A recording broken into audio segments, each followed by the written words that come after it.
In the winter of 1918, somewhere in the frozen mud between the Red and White armies, a young man with round spectacles and a mind trained for architecture was learning to build bridges under fire. His name was Sergei Mikhailovich Eisenstein, and he was 20 years old, and he had just watched the world he was born into collapse so completely that it would never be remembered except as a prelude to what came after. The bridges were temporary. Everything was temporary. The Tsar was dead, the war was everywhere, and in the evenings, when the shelling stopped, Eisenstein would sketch caricatures of the officers in his engineering unit, quick, cruel portraits that suggested he had been paying attention to faces the way other men paid attention to timber loads and river gradients. He was supposed to be building infrastructure for the revolution. What he was actually doing, though he could not have known it yet, was learning to think about structure itself, how one thing connected to another, how a sequence of images or actions could be assembled to produce an effect that existed nowhere in the components themselves.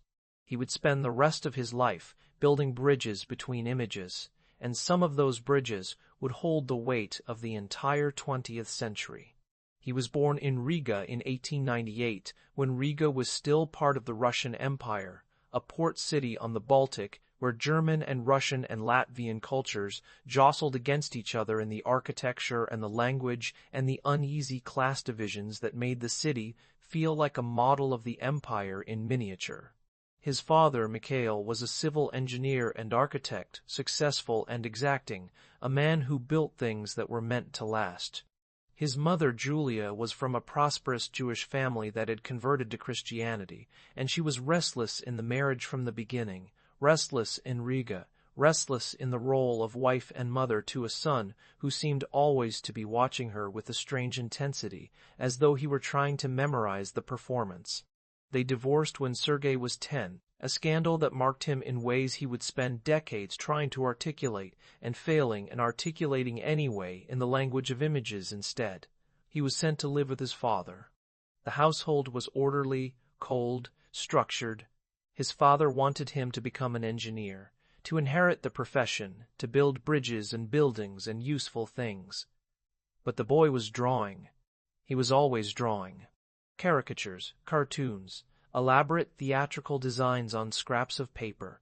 He went to the theater whenever he could, and he went to the circus, and he remembered later the way the circus felt like a grammar of bodies and heights and timing, a language that operated in 3 dimensions and real time, with consequences for failure that were sometimes fatal. He loved the commedia dell'arte, the stock characters, the way a gesture could contain a whole psychology. He loved puppet theater.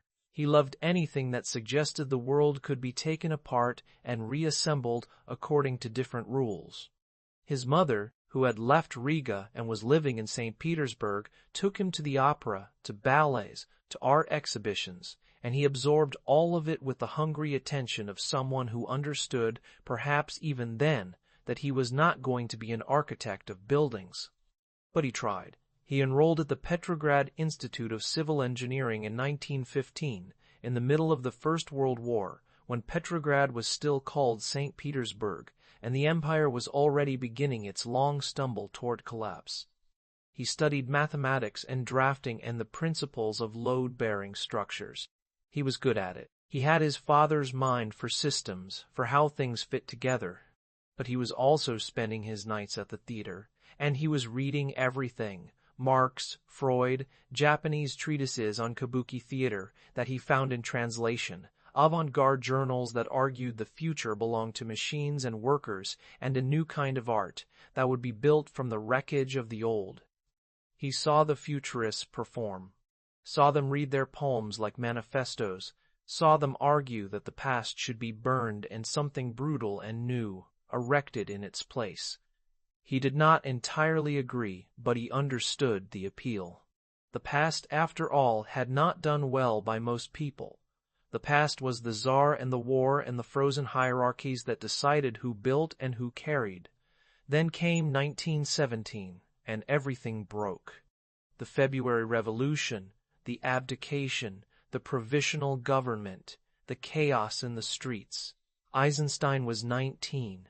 He watched it happen from the windows of the Institute, watched the demonstrations and the banners, and the sudden sense that history had unlatched itself from its moorings. By October, when the Bolsheviks took power, he was still a student, still pretending to care about civil engineering, but the city around him had become something else entirely: a laboratory, a stage, a vast improvisation, with no script and no clear outcome. He joined the Red Army in early 1918, not out of fervent Bolshevism necessarily, but because the choice was join or be conscripted, and because there was something in the revolutionary rhetoric that appealed to the part of him that wanted to build new things, new systems, new ways of seeing. He spent the Civil War building bridges and fortifications, moving from front to front, sketching in his spare time, putting on little theatrical performances for the troops' agitprop skits, satirical playlets mocking the whites and the capitalists and the old order. He was good at it. He discovered he had a talent for directing, for telling people where to stand and how to move, for shaping action into something that communicated more than the sum of its gestures. He directed a production of Jack London's The Mexican for the soldiers, a story about a prize fighter and a revolution, and he staged the final boxing match as though it were ballet, choreographed down to the second, bodies in violent, precise motion. It was not cinema yet, but it was close.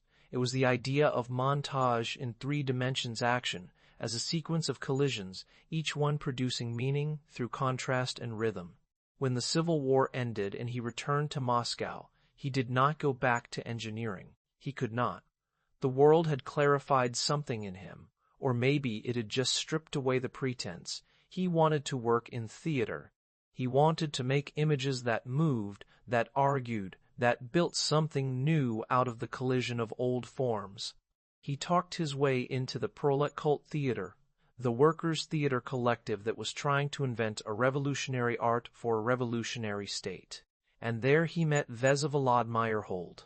Meyerhold was a director, a theorist, a man who believed that the actor's body was an instrument, a machine that could be trained and calibrated to produce precise emotional and ideological effects.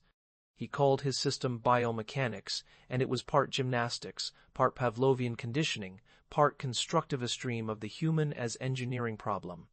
Eisenstein studied with him, worked under him, absorbed his ideas about rhythm and physicality and the rejection of naturalism. Meyerhold believed that theater should not pretend to be life. It should be openly artificial, constructed, a demonstration of technique. Eisenstein took this idea and ran with it. In 1923, he directed a production of Alexander Ostrovsky's play Enough Simplicity in Every Wise Man, and he staged it as a circus, literally. He installed trapezes and tightropes in the theater. The actors performed acrobatics. There was a donkey on stage. At one point, an actor delivered a monologue while walking a tightrope, the physical danger lending an edge to the text that no amount of emoting could have achieved. It was outrageous. It was brilliant. It was also exhausting for the actors, some of whom were genuinely terrified, but Eisenstein did not care. He had discovered something. That meaning could be produced through montage, through the juxtaposition of incompatible elements, through the shock of the unexpected. But theater was limited. Theater happened once, and then it was gone, and every performance was different, and you could not control it the way Eisenstein wanted to control it. Cinema, though, cinema was different. Cinema was montage in its purest form: images, cut together, rhythms built frame by frame, meanings produced in the space between shots rather than within them. He had been thinking about cinema for years, watching films whenever he could, studying Griffith's Intolerance and its massive cross-cut structure, its attempt to argue through parallel action. He admired Griffith's technique and despised his politics, which seemed to Eisenstein sentimental and reactionary. But the technique was useful. The technique could be repurposed. In 1924, the Proletkult gave him the chance to make a film. It was called Strike, and it was about a factory strike in pre-revolutionary Russia, the brutal suppression by the bosses and the czarist police, the martyrdom of the workers. Eisenstein shot it over several months with non-professional actors, real factory workers, his camera moving through crowds and machinery with a kinetic energy that was new to Soviet cinema, maybe new to cinema period. He cut the film into rapid, percussive sequences, images colliding with images, a worker's face, a machine, a hand, a wheel, a crowd, a fist.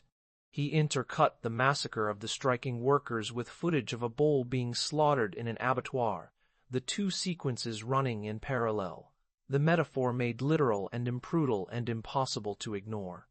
It was a trick he would later disavow, too obvious, too heavy-handed, but in 1924 it was electrifying. The film was a manifesto in the form of a story, and the story was secondary to the argument the editing was making. Strike was a success, at least among the avant-garde and the party officials who liked their propaganda daring. And so when the government decided to commemorate the 20th anniversary of the 1905 revolution, they gave Eisenstein a commission. He was supposed to make a film about the entire revolution, 8 episodes, a vast historical panorama. He started working on it, doing research, writing scenes, and then he got to the episode about the mutiny on the battleship Potemkin, and he realized this was the whole film. This was the story. A crew of sailors, pushed to the breaking point by rotten meat and petty tyrannies, rise up and take control of their ship. They sail to Odessa. The city greets them.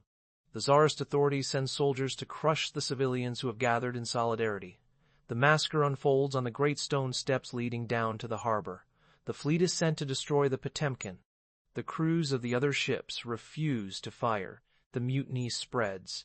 He filmed it in the summer of 1925 in Odessa with a crew that was learning as they went, inventing techniques because the techniques did not exist yet. He built the Odessa steps sequence frame by frame, shot by shot, a montage of faces and feet and stone and rifles and the inexorable downward march of the soldiers. He filmed a baby carriage rolling down the steps, a mother shot in the stomach, her hand loosening on the carriage beginning its long descent through the chaos. He filmed a woman with pince-nez glasses, her eyes shattered by a bullet, the image held just long enough to become unbearable. He filmed the soldiers as a faceless mass, their boots in rhythm, their rifles synchronized, descending like a machine, like history itself. He cut it all together into a sequence that was 5 minutes long and felt like an eternity, a sequence that had no equivalent in any art form that had come before. It was not a representation of a massacre. It was the feeling of a massacre, the rhythm and the horror and the inexorable logic of violence, built from fragments and assembled into something that existed only in the collision between one shot and the next. The film was called Battleship Potemkin, and it was released in December of 1925, first in Moscow and then, slowly, around the world. It was banned in many countries. In others, it was heavily censored. In some places it played only for intellectuals and artists who recognized immediately that they were watching the future. The film was not subtle. It was not trying to be. It was propaganda, yes, but it was also something else, a demonstration that cinema could think, could argue, could produce ideas through the collision of images. Eisenstein called it the montage of attractions, the idea that each shot was an attraction, a small shock or disruption, and that meaning was produced dialectically through the conflict between shots, a close-up and a wide shot, a face and a machine, a crowd and a single body, thesis, antithesis, synthesis. He was building arguments the way his father had built bridges, but the materials were light and time and the flicker of images on a screen. He wrote about it too. He was always writing essays, treatises, manifestos. He was as much a theorist as a filmmaker, maybe more. He wanted to explain what he was doing, to systematize it, to turn intuition into method. He wrote about montage as collision, as conflict, as the clash of opposing forces. He wrote about the intellectual montage, the idea that cinema could communicate abstract ideas, could make the audience think rather than just feel. He wrote about Japanese kabuki theater, which he had never seen in person but had read about, and he argued that the kabuki use of stylized gesture and symbolic action was a form of montage, each gesture a discrete unit of meaning that combined with others to produce a total effect. He was always looking for precursors, for ways to legitimize what he was doing by connecting it to older traditions, even as he insisted that cinema was new, was unique, was the art form of the 20th century. He was famous now, internationally famous. Battleship Potemkin was being studied, imitated, debated. Directors in France and Germany and America watched it and recognized that the grammar of cinema had just been rewritten. Eisenstein traveled to Berlin in 1926, met the German filmmakers and intellectuals, saw Fritz Lang's Metropolis, and admired its ambition even as he found its politics confused. He met left-wing artists and writers who treated him as a hero, a representative of the new Soviet culture that was supposed to be building the future. He was 28 years old. He was at the center of the most exciting artistic movement in the world. But he was also trapped. He could feel it already, even in the mid-20s, even before Stalin consolidated power. The party wanted films that were clear, inspiring, easy to understand. They wanted heroes and villains and straightforward narratives. They did not necessarily want intellectual montage or dialectical collisions or experiments in form. They wanted Potemkin, but they wanted it over and over, the same film with different subjects. Eisenstein wanted to keep pushing, keep experimenting. His next film, October, was supposed to be a straightforward dramatization of the Bolshevik Revolution made to commemorate the 10th anniversary in 1927, but Eisenstein could not help himself. He filled the film with wild metaphors, with symbolic montages that interrupted the narrative. At one point, to illustrate the concept of religious authority, he cut together images of different gods and religious icons, from Orthodox Christianity to primitive idols, the sequence suggesting that all religion was the same, all equally absurd. It was brilliant as theory, clumsy as drama. The party was not thrilled. The film was released, but it was not the triumph Potemkin had been. It was too difficult, too cerebral. He followed it with The General Line, later retitled Old and New, a film about the collectivization of Soviet agriculture. It was supposed to celebrate the transformation of the countryside, the triumph of modern farming methods over backward peasant traditions. Eisenstein tried to make it lyrical, strange, almost mystical. There was a long sequence involving a cream separator, the machine transformed into an object of desire and almost religious fervor, the cream flowing out in slow motion, the peasants watching in awe. It was absurd and gorgeous and utterly sincere. The party did not know what to make of it. They wanted tractors and happy farmers, not montage essays on the erotic potential of dairy equipment. The film was released in 1929, re-edited, retitled, and received politely. Eisenstein was starting to realize that his relationship with the Soviet state was going to be more complicated than he had hoped. By the late 1920s, Soviet cinema was changing. The introduction of sound in 1927, first in America and then spreading everywhere, destroyed the international language of silent film, and with it, the aesthetic freedom that had made the Soviet avant-garde possible. Eisenstein, along with Potemkin and Alexandrov, wrote a manifesto arguing that sound should not be used naturalistically, that it should be treated as another element in the montage, contrapuntal rather than synchronous. But this was a rearguard action. The future was talking pictures, and talking pictures were harder to export, harder to make experimental, more expensive, more controlled. And Stalin was consolidating power, and the cultural apparatus was being brought under tighter supervision, and the room for experiment was narrowing year by year. In 1930, Eisenstein left the Soviet Union. He had been invited to travel, to see the world, to make connections with foreign filmmakers. He went to Berlin, to Paris, to London. In London he met James Joyce, or tried to. The meeting was awkward. Two great modernists with nothing to say to each other. He lectured at the Sorbonne. He was treated as a celebrity, a genius, the man who had invented film language. And then he went to Hollywood. The studios were interested in him, in theory. Paramount signed him to a contract, paid him well, listened politely to his ideas. He proposed projects: an adaptation of Theodore Dreiser's An American Tragedy, a film about the gold rush, a film about arms manufacturers. The studio executives nodded and said yes, yes, very interesting, and then quietly ensured that nothing he proposed would actually get made. Eisenstein was too intellectual, too strange, too foreign. His ideas about montage and dialectics and non-professional actors did not fit the Hollywood model. And there were rumors about him that he was a communist, which he was, that he was gay, which he might have been, or might not have been, his sexuality a matter of speculation and quiet cruelty, and something he never spoke about publicly. The studios got nervous. The contract was terminated after 6 months. He had been in Hollywood for half a year and had not shot a single frame of film. But then came an offer from Mexico. A group of left-wing American intellectuals led by the writer Upton Sinclair offered to finance a film about Mexico, about its history and culture and revolutions. Eisenstein leapt at it.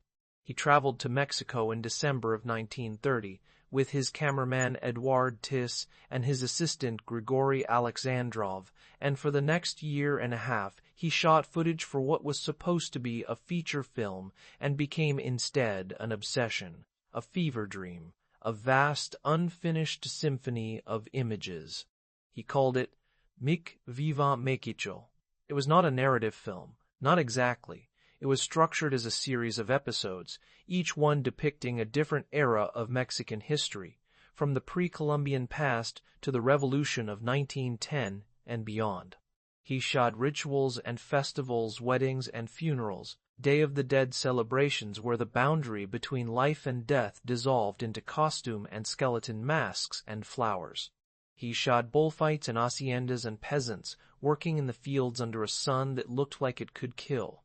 He shot the Mexican landscape, the deserts and mountains and jungles, the ruins of temples half buried in vegetation, the sense of a place where time moved differently, where the past was still present. He was entranced by it.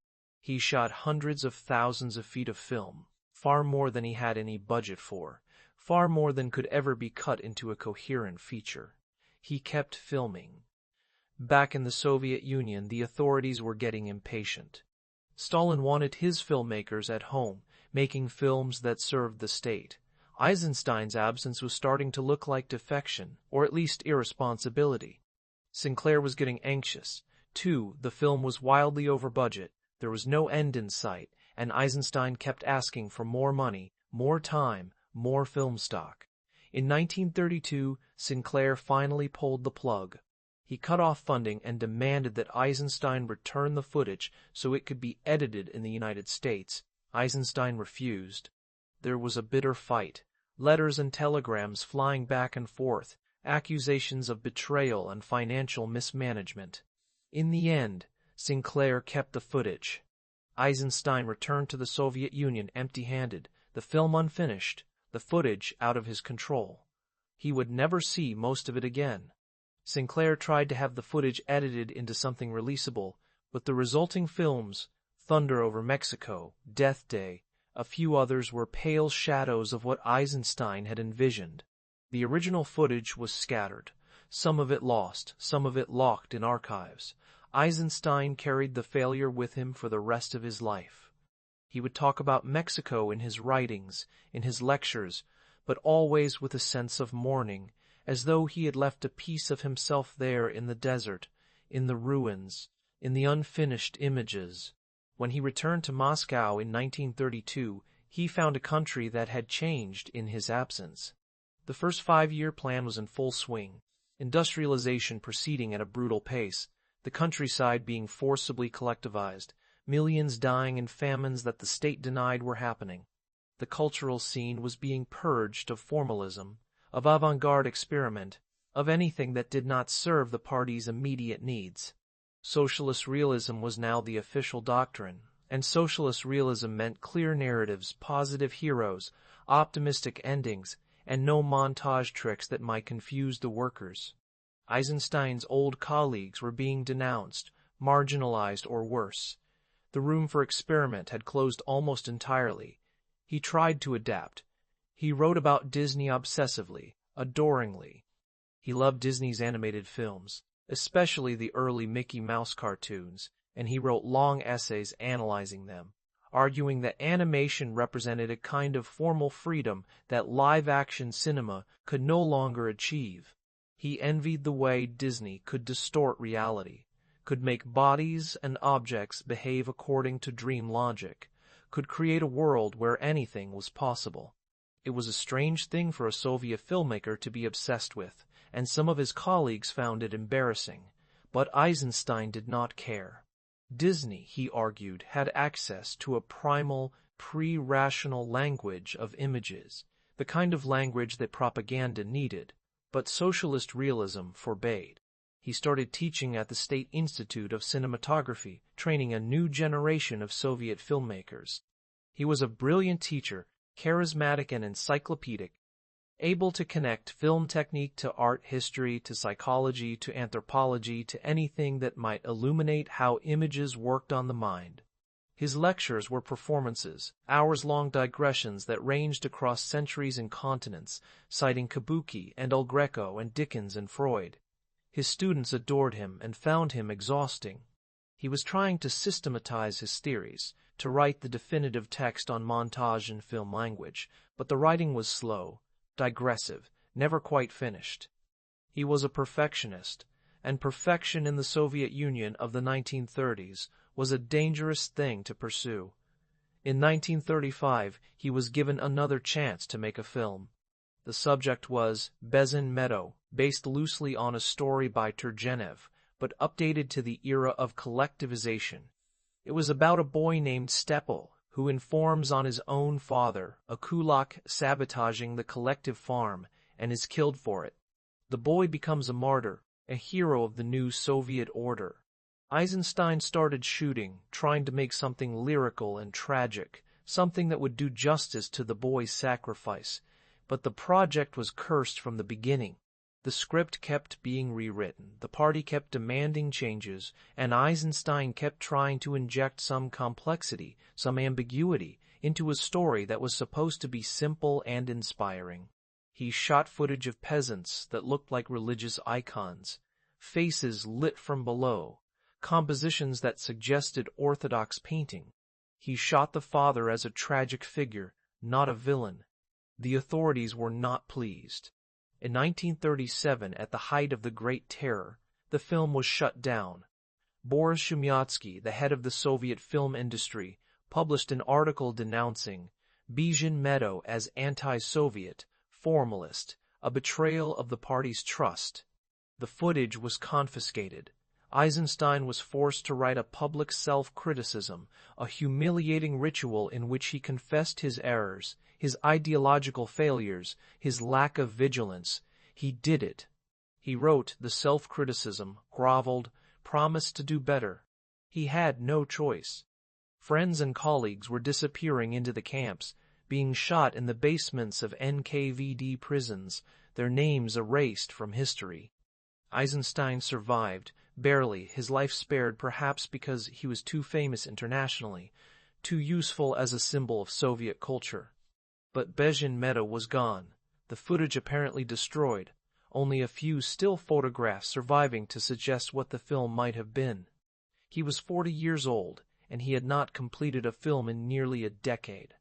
He was living in a small apartment in Moscow, alone, his health deteriorating, his nerves shredded by years of stress and impossible demands.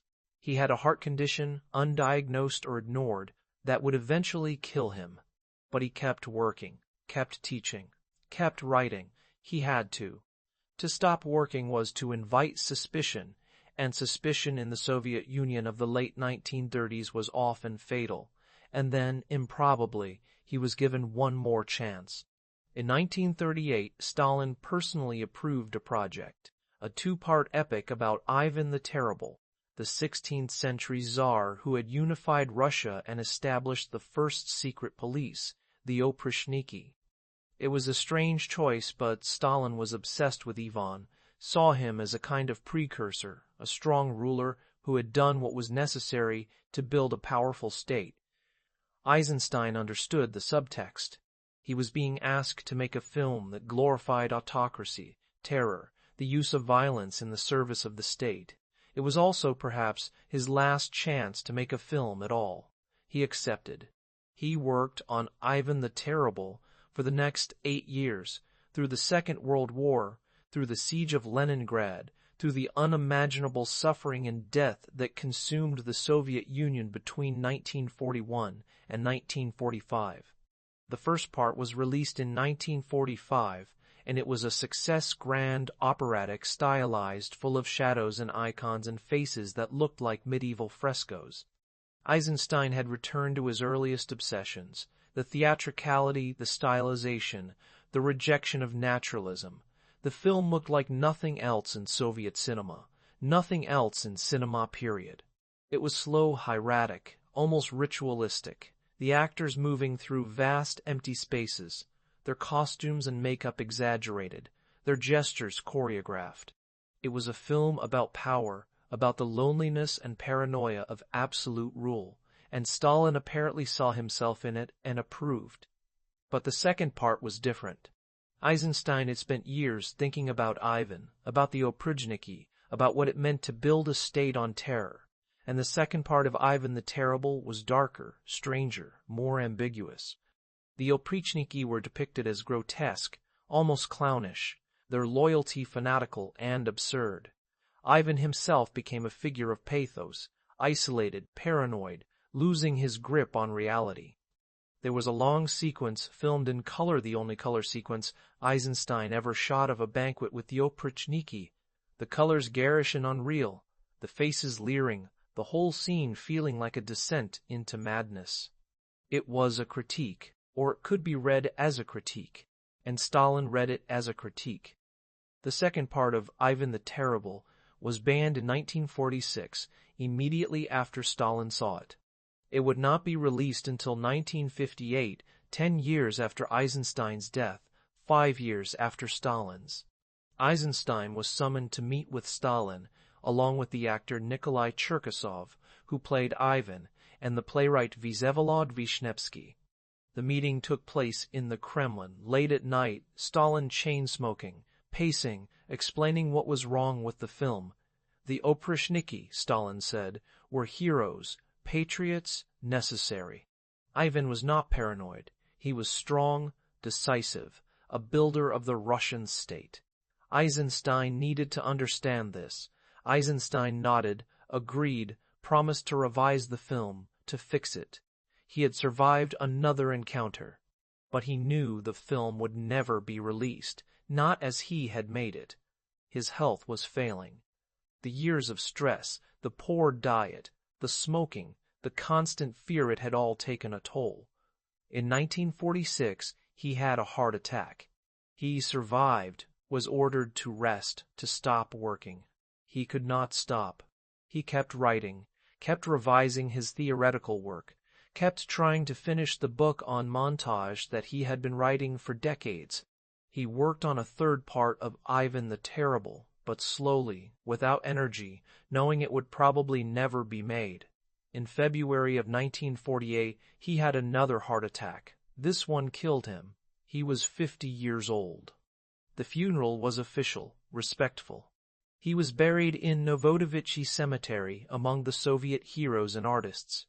The obituaries praised his contributions to Soviet cinema, carefully omitting the banned films, the failures, the years of struggle.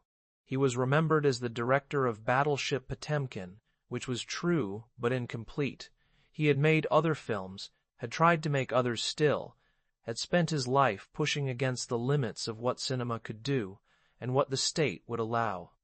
The tension between those two things had defined his work, had given it its strange intensity, its beauty, and its frustration. The legacy was complicated.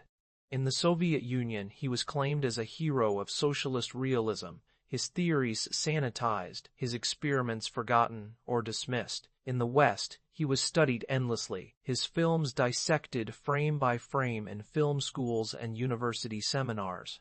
Battleship Potemkin became the most analyzed film in the history of cinema, the Odessa Steppes sequence, a permanent part of the visual grammar of the 20th century. Every filmmaker who fought seriously about editing had to reckon with Eisenstein, had to understand what he had done and why it mattered. The montage theory became foundational, the idea that meaning was produced through the collision of images, that cinema was not just about recording reality, but about constructing arguments, shaping perception, making the audience see and think in new ways. But something was lost too. The films became objects of study, pedagogical tools, and in the process they became less immediate, less visceral. The Odessa Steppes sequence was parodied in The Untouchables, in Naked Gun, in a dozen other films, and each parody was also a kind of homage, but it dulled the original, made it harder to see with fresh eyes. Eisenstein's theories were codified, turned into rules, taught to generations of film students who learned to cut on action and to build tension through cross-cutting, but who might never have watched Strike or October, might not have understood that the theories had emerged from a specific political and historical moment, from a revolution that had promised to transform the world and had ended in terror and disappointment. The footage from Qui Viva Mexico remained scattered for decades, bits and pieces surfacing in archives, in private collections. In the 1970s, the Soviet director Grigory Alexandrov, Eisenstein's old assistant, attempted to assemble a version of the film from the surviving footage, but it was incomplete, a ghost of what Eisenstein had envisioned. Later scholars and filmmakers have tried their own reconstructions, each one different, each one speculative, trying to imagine what the film might have been. The footage is beautiful, sun-drenched, strange, full of faces and rituals and landscapes that feel both ancient and modern. But it remains a fragment, a record of an obsession that never became a finished work.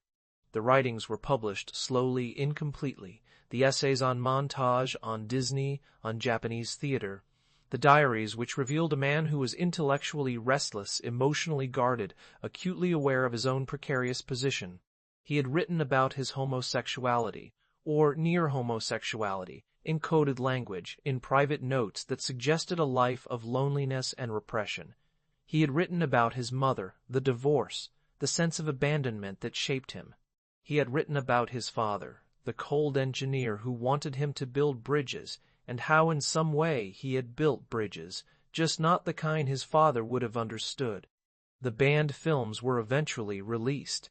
Bijan Meadow remained lost, though a reconstruction was made in the 1960s from still photographs, a slideshow with a soundtrack, a memorial to a film that no longer existed.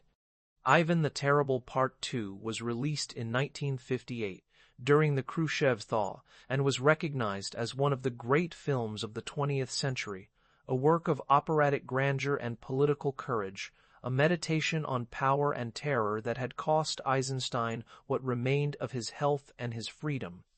The third part was never made. Some of the footage survives. Fragments of scenes, costumes hanging in storage, scripts in archives. It would have been about Ivan's final years, his decline, his death. It would never be finished.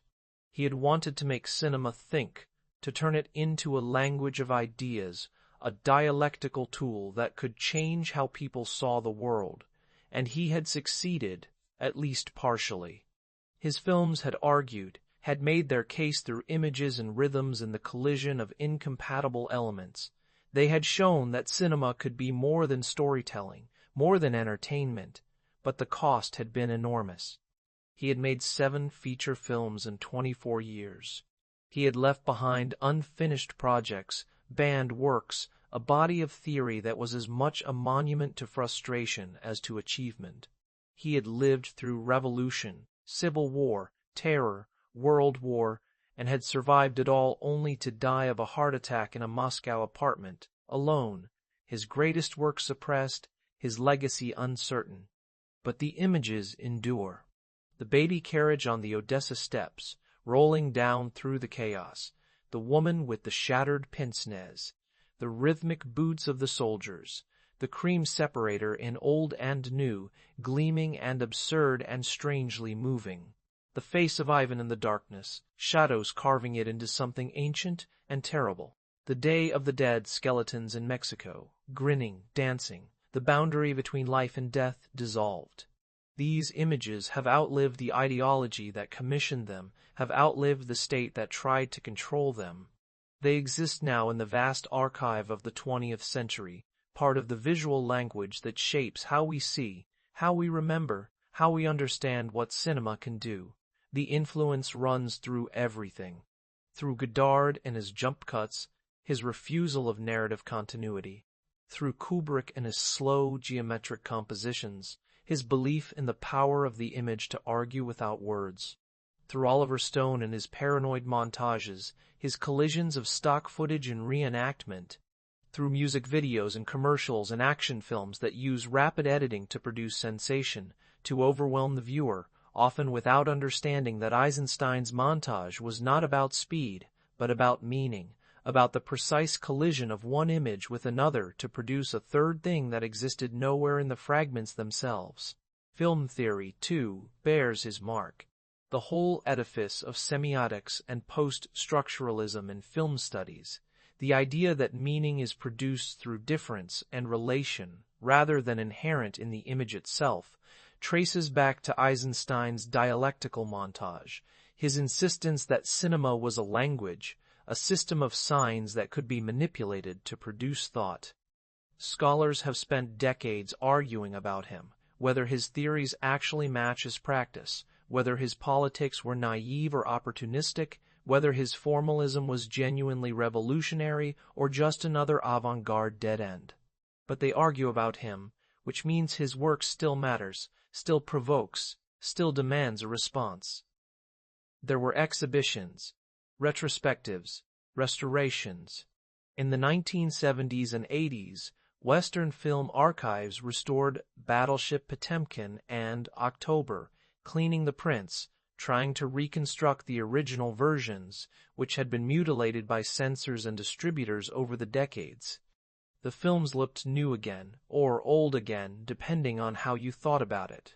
The images crisp, the rhythms clear, the arguments legible.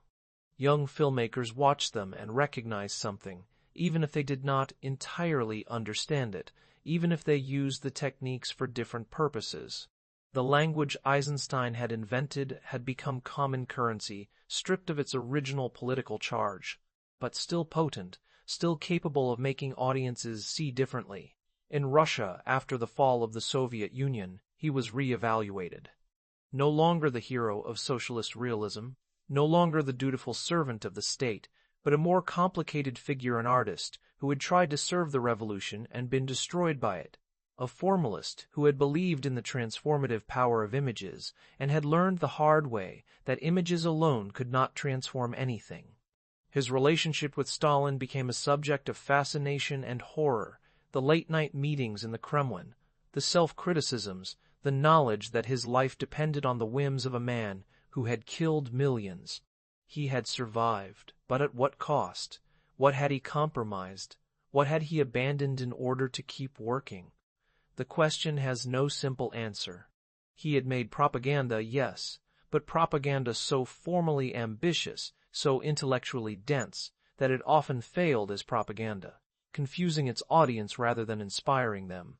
He had celebrated the revolution, but his celebration was full of violence, chaos, bodies in collision, a sense that the new world was being built on the wreckage of the old, and that the wreckage was still visible, still mattering. He had tried to glorify Ivan the Terrible and ended up making a film about the madness of power, the isolation of the tyrant, the grotesque absurdity of state terror. He had wanted to make cinema serve the people, and instead he had made cinema serve himself, his obsessions, his relentless need to understand how images worked and what they could do. The writings on Disney were rediscovered, translated, published. They were strange, digressive, full of insights and wild speculations. He had loved Disney's ability to animate the inanimate, to make objects come alive, to create a world where transformation was constant and anything could become anything else. He had wanted that freedom for himself, but live-action cinema, especially in the Soviet Union, did not allow it. The actors were not clay, the world was not infinitely malleable, and the state demanded that the images serve a purpose beyond their own transformation. So he wrote about Disney instead, trying to articulate what he envied, what he had lost or never had. There were biographies, academic studies, documentaries. Scholars went through the archives, read the diaries, tried to piece together the private man behind the public filmmaker. They found someone who was lonely, intellectually voracious, emotionally reserved, aware of his genius and his failures. He had loved film more than anything, more than any person, maybe more than his own life. He had wanted to make films that would last, that would matter, and he had succeeded, but the success was mixed with so much loss, so many unfinished projects, so many years of fear and compromise and silence. The Mexican footage continued to haunt him, even in death. Filmmakers and scholars kept trying to reconstruct "Ku viva Mexico," each attempt revealing new fragments, new possibilities. The footage was almost too rich, too dense, every frame full of detail, every sequence suggesting multiple interpretations. It was a film about Mexico, but it was also a film about time, about death, about the layers of history that coexist in a single place. Eisenstein had seen something in Mexico that he could not see in the Soviet Union, something pre-rational, pre-modern, a culture where ritual and revolution were not opposites, but part of the same continuum. He had tried to film it, and the attempt had consumed him, had left him empty-handed, had broken something in him that never quite healed. The Odessa steps remained the center of the legacy, the sequence everyone knew even if they had never seen the film. It had been copied, parodied, analyzed so exhaustively that it was hard to see it fresh. But if you watched it with attention, if you let it unfold at its own pace, it was still startling.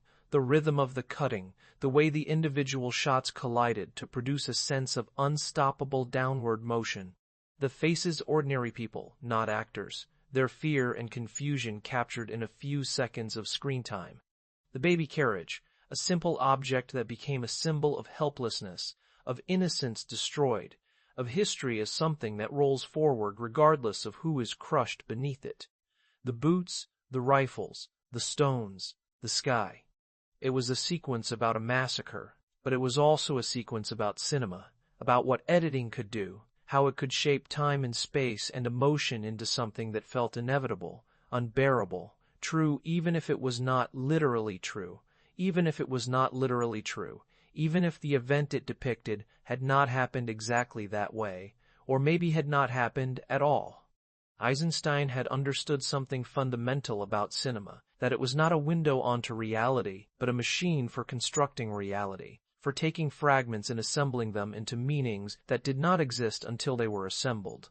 The camera recorded, yes, but the editing argued, and the argument was the point. The revolution for Eisenstein was not just a political event, but a formal one, a rupture in the fabric of reality that required a new language to express it. He had tried to invent that language, had spent his life building it shot by shot, and the language had outlived the revolution, had outlived the state, had outlived him. In the film schools they still teach his theories, still screen Battleship Potemkin, still assign students to analyze the Odessa steps frame by frame. The students learn the vocabulary montage, collision, dialectic, attraction. They learn to think about editing as something more than continuity, more than smoothness. They learn that a cut is a choice, that juxtaposition produces meaning, that rhythm and timing are as important as content. Some of them understand it, take it into their own work, use it to build something new. Others learn it as a requirement, file it away, and never think about it again. But the teaching continues. The films are screened. The legacy is transmitted. There were film festivals, retrospectives, centennials. In 1998, on the 100th anniversary of Eisenstein's birth, there were screenings and symposia around the world. Scholars gave papers, filmmakers gave tributes, critics argued about his place in the canon. Some argued he was the most important filmmaker of the 20th century, the one who had defined what cinema could be. Others argued he was overrated, his theories too rigid, his films too cold, his politics too compromised. Both were probably right. He was important, he was overrated, he was brilliant, he was impossible. He had tried to do something that could not be done, to make art that was also propaganda, to serve the revolution without betraying his own vision, to build a new language while the state was busy destroying the old one. The unfinished projects, the banned films, the scattered footage, they became part of the legend, the what-ifs that haunt any great career cut short. What would Bijan Meadow have been? What would the third part of Ivan the Terrible have looked like? What would Q Viva Mehexo have become if Eisenstein had been allowed to finish it, to edit it himself, to shape it into the epic he had envisioned? The questions are unanswerable, which makes them endlessly fascinating. The fragments suggest a body of work that could have been even richer, even stranger, but they are only fragments. The actual work is what remains. 7 feature films, and a stack of theoretical writings, and a legacy that is as much about possibility as achievement. He had wanted to change the world with images. He had believed in the early years that cinema could do this, that the right combination of shots could produce not just emotion but thought, not just thought but action. He had believed in the revolution, or he had tried to believe in it, had made films that celebrated it even as he lived through its betrayals and failures. And the images he made did change the world, or at least change cinema, changed the way people thought about what film could do. But the change was formal, aesthetic, not political. The revolution failed, the state became monstrous, and the films endured, beautiful and cold and full of ideas that no longer had a clear referent. In the end, the life and the work come down to a handful of images and a theory. The images are scattered through the 7 films, vivid and strange, the workers in strike, intercut with the slaughtered bull, the Odessa steps with their terrible rhythm, the cream separator in Old and New turning milk into something almost sacred, the Mexican skeletons dancing in the unfinished dream, Ivan's face in the shadows, tormented and alone. The theory is montage, the idea that meaning is made through collision, that cinema is a language built from fragments, that the cut is where the magic happens. Together, the images and the theory make up a legacy that is as much about what was lost as what was achieved. Eisenstein died in 1948, his heart giving out after years of stress and fear and impossible labor. He was 50 years old. He had wanted more time, more films, more chances to experiment. He did not get them. But the work he did complete, fragmentary and compromised as it was, remains. The films are still screened, still studied, still argued about. The images are still vivid, still unsettling, still capable of producing the shock of recognition that he had always sought. The theory is still taught, still foundational, even if it is often misunderstood or simplified. He had built his bridges, not out of steel and stone, but out of light and time and the collision of images. Some of those bridges collapsed. Some were never finished, but a few of them still stand, spanning the distance between the silent era and the sound era, between the revolution and the terror, between the world he was born into and the world he tried to create, frame by frame, cut by cut, until his heart stopped, and the images went dark.